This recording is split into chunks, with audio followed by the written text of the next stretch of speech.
Rosalind Peterson is an environmental impact analyst and founder of California Skywatch. Today, Rosalind is a leader in the fight to expose the true nature of the chemicals being sprayed in our skies. She has compiled extensive data documenting the ongoing geoengineering and weather modification programs contaminating our skies, water, and food supply.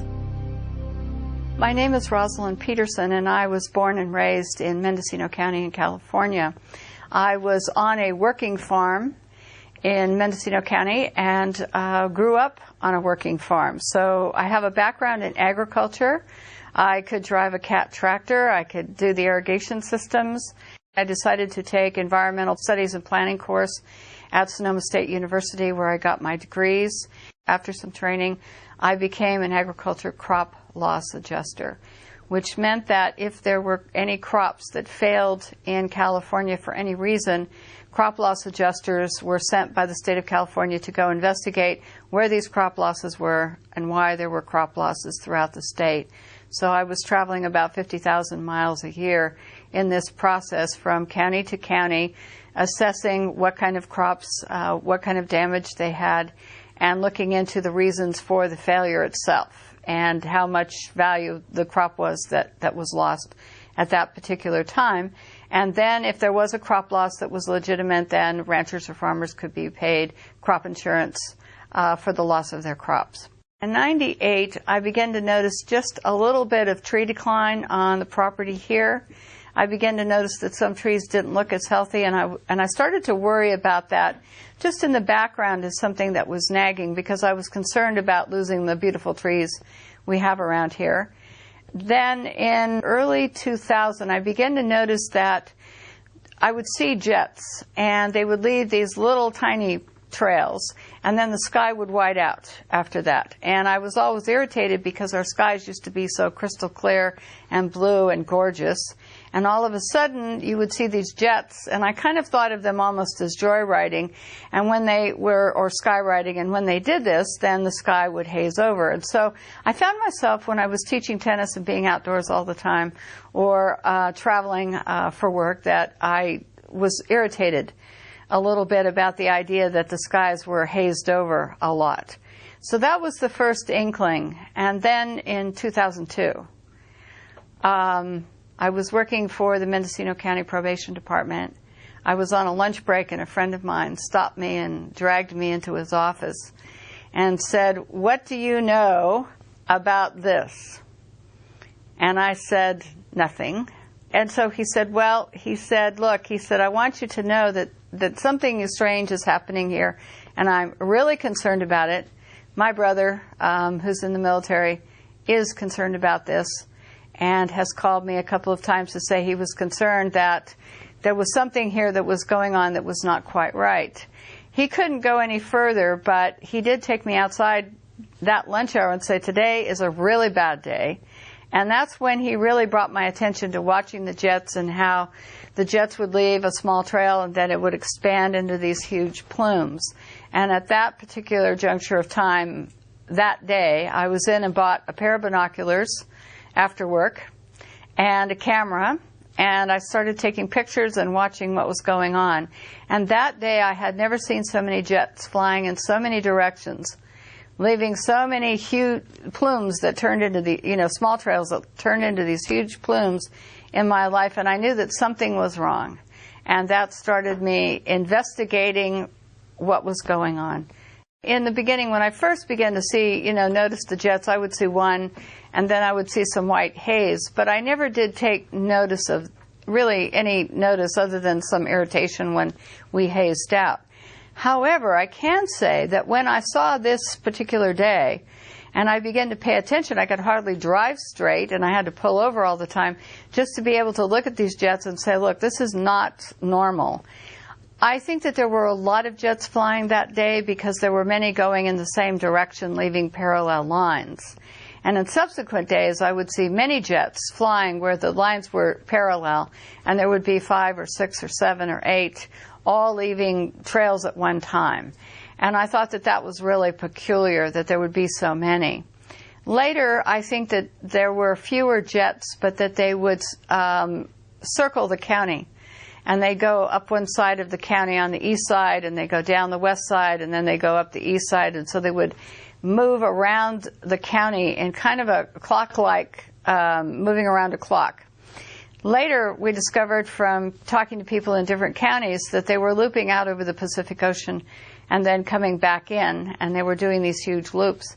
Discovered that from the size of one plume and watching one plume expand, that they could cover our skies in solid cloud cover in about 3 hours here in Mendocino County. So that became my initiation, and then I started to watch before work, during lunch hour, after work. I started taking pictures, and I started documenting what I was seeing because I thought that there was something wrong with this picture. I had never seen anything like this in my entire lifetime. My mother, who was in her 80s at the time, I showed her, and she said, I've never seen anything like that in all the years I've lived here. Nothing. I went to look at NASA studies, and NASA in their school program and also in their terminology and their research began to realize that there was a brand new phenomenon that was occurring in which jet contrails, instead of dissipating relatively quickly if you saw them in a few seconds, began to persist and grow, and NASA studies proved that they turned into man-made clouds that would change the climate, exacerbate global warming, impact natural resources. And they began to show pictures on their website of clouds that look like these in the pictures next to me. They would show these pictures. And in showing these pictures, they were like what I was photographing in the skies above us. So I realized that there was a great deal of interest by many agencies and universities into looking at these and what effect they were having on the climate, what effect they were having on raising humidity, what effect they were having on, in other words, what was going on with these that had changed, why they were persisting. But what happened was that they never did in any of their investigations. Most of the time they only looked at commercial airlines. They didn't look at military emissions and plumes. The second thing that they never did is they never took into account that there might be something environmentally unsound about having our skies covered over with these clouds in the beginning. They just noted them, but they never addressed if anything was being sprayed or what changes in the jet or jet fuel or anything else was causing them. They scrubbed all that documentation, so all they did was identify them as persistent jet contrails. In order to gain some sort of credibility and be able to speak at the United Nations and speak at other areas, if I had used the word, for example, chemtrail, the United Nations would not have invited me as a keynote speaker, because then I would have been talking about something that was listed on all these websites and by the Air Force, by NOAA and NASA as a hoax. So you don't gain the credibility of anyone or any group or agency when you just use the term. So it didn't behoove me to use it, and so I refused to do so. NASA, first of all, in the late 1980s, initiated a schools program for children K through 12. And they started in some foreign countries, and then they brought the program to the United States. And NASA began to have children starting to count contrails because they said that their satellites and also that they couldn't count them from the ground. So therefore, they needed school children to do this as part of a kind of like a game. I think that they really began to want children to think that this was a normal phenomenon. And so in the late 1980s, this program started to go through. When we offered to give our videotapes and our pictures and called up NASA and said, look, we'll provide this because we've done day-to-day, time, date, everything on the pictures and on the videotapes. And NASA turned us down because school children, as they put it, were more reliable. Now, the other thing that was odd, I kid you not, this is what I was told. I mean, I was speechless at this point. But that's what I was told. So then, the second thing I found out by calling the National Weather Service, and I would ask them, are you on, online, are you looking at the satellite? And they said yes. And I said, can you look over Ukiah? And they said yes. And I said, well, can you see a jet, leaving a plume? And so I was on the phone with them, and I found that within a few seconds, if a jet leaves a plume and it starts to get a little bit larger, not real small, but a little bit larger, they can see the plume expanding. And we were talking about the same one that was going right over Ukiah, and the plume was expanding.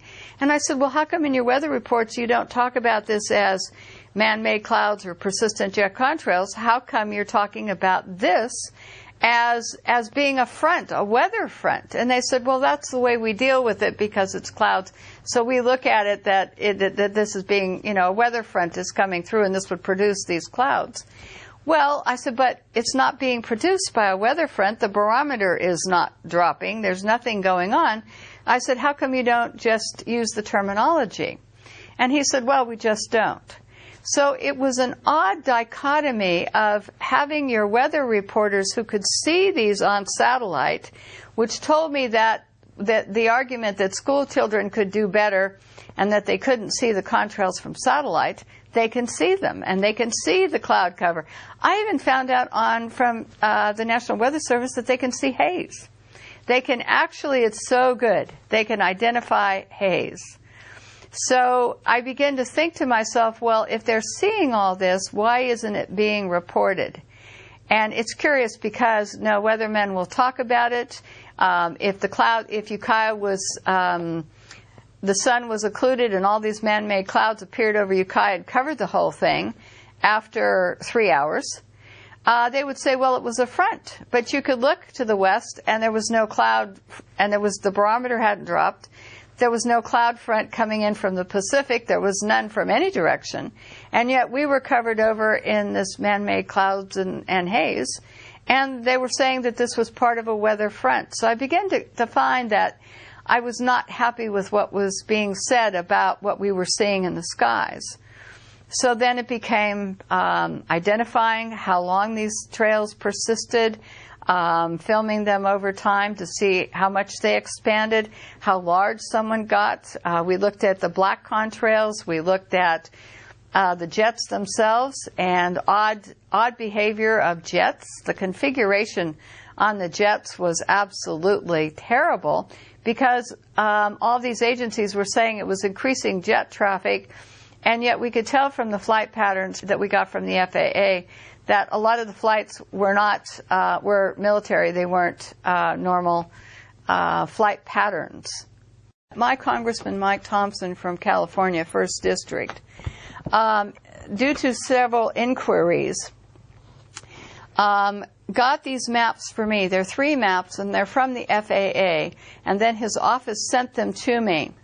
And the map shows the San Francisco Bay Area, Mendocino County, and I had asked how many flights there were over Mendocino County. So he gave me 3 separate maps. One is incoming air traffic to Oakland, San Francisco, and San Jose. One is outgoing flights to those same locations. And then a third one was what they call intra-flights. And this is designated on the map in yellow. What we discovered was in Mendocino County there weren't many commercial flights flying over Mendocino County. So in not having many commercial flights flying over Mendocino County, we discovered that it was the intra-flights that we were seeing looping the loop around the county and making the X's in the cross hatchings. And from these maps, I first learned about intra-flights, and I also figured out that commercial airlines were in trouble. So when you have commercial airlines, if you'll note in the green and the red and the blue areas, all of these flights leave the airport, they take a trajectory and they fly in a straight line to wherever their destination is. They don't have extra fuel to loop. The yellow ones, however, they do the loop around the county, and they have a few planes, not very many, but they can do many, many loops and back and forth crisscrossing. So you'll see the loops, and that's how we begin to figure out that the jets, leaving the persistent contrails, which turned into these heavy plumes and crosshatching.